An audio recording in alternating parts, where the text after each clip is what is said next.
This video is about the tenth, which is popularly referred to as the tithe. It comes from the Hebrew word ma'aser, which means tenth. This video is going to focus on the tenth that was required by God for the nation of Israel.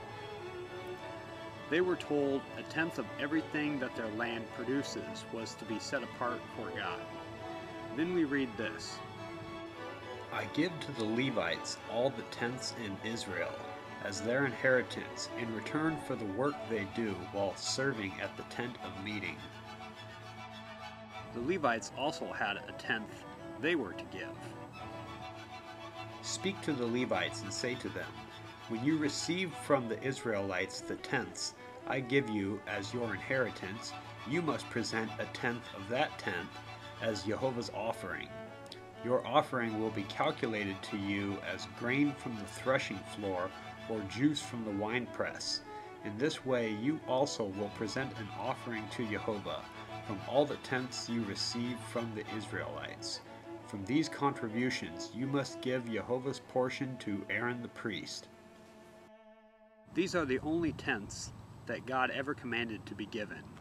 So we know when Jesus enforced the tenth, it was for the Levites in the temple that was standing in his day. But since the second temple was destroyed in 70 AD, there has been no need for the tenth as God established it.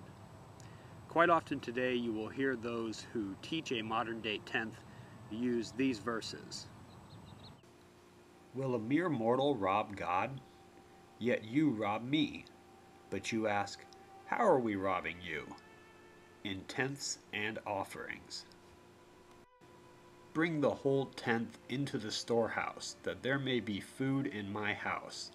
Test me in this, says Jehovah Almighty, and see if I will not throw open the floodgates of heaven and pour out so much blessing that there will not be room enough to store it.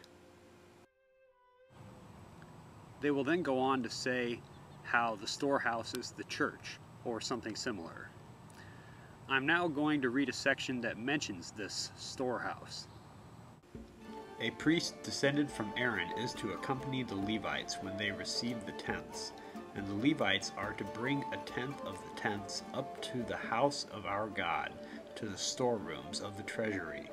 The people of Israel, including the Levites, are to bring their contributions of grain, new wine and olive oil, to the storerooms, where the articles of the sanctuary and for the ministering priests, the gatekeepers, and the musicians are also kept. We will not neglect the house of our God. The storehouse was a room below the temple, that all the tenths given to the Levites were to be stored. Before a temple was built, they did this with the tenths. At the end of every 3 years, bring all the tenths of that year's produce and store it in your towns, so that the Levites, who have no allotment or inheritance of their own, and the foreigners, the fatherless, and the widows who live in your towns may come and eat and be satisfied, and so that Jehovah your God may bless you in all the work of your hands. Notice how this verse says the tenths were for the Levites and those in need, and that God would bless his people's work, just as it says in Malachi 3:10. I think many teach a modern-day tenth because otherwise you would have to have faith in God's provision. It is a sad reality, but often the saints give more out of compulsion than out of generosity. It is also true that there are many ministries that could use our support, and I think that's why Malachi said it is possible for us to rob God of an offering. God has given us everything we have, and we should naturally be moved by love and gratitude to support his work, especially if we have gotten something out of it.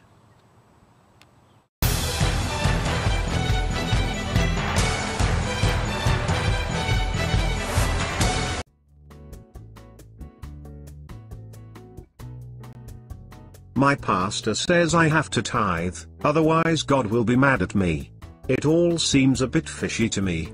But tithing is in the Bible, so there has to be some truth to what he is saying.